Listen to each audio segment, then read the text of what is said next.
Last year we took a backpacking course, and the year before we took a camping course, and this year was the survival course. So all those have built up to like the more extremes. So in 6th grade we learned like how to put up a tent, and then in 7th grade we learned how to get water from, that was my job at the backpacking trip. So we learned how to, filter the water so that you can drink it safely. And then this year we learned, like she said, about like building shelter and finding food whenever you're in that situation. So being in Outdoor Ed all 3 years, I was able to build on my knowledge from 6th grade to 8th grade, and I took this knowledge on the backpacking trip. One example is we had a girl fall and break 2 of her toes and cut her foot open, and we didn't panic, for we had taken 2 years of CPR and first aid, and we were able to help her and not freak out.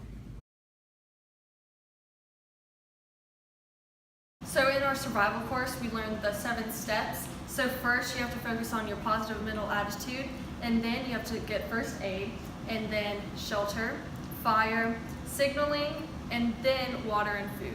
So one example from the backpacking trip is during the night, it was about like 2 a.m., someone screamed out of nowhere, and it was the scariest thing ever. But we all remembered from our course to stay calm, and then we could assess the situation. So to me, critical thinking is when you have to think outside of the box to solve a certain problem or to do a certain thing.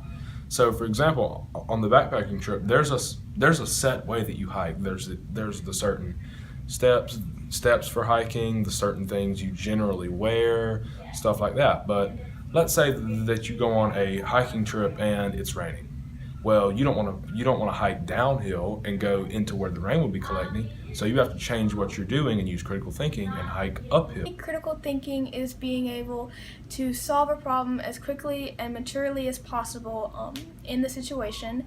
For example, on the backpacking trip, the first night we hiked in, the wet fire would not light, and it was early in the morning and we needed to cook food.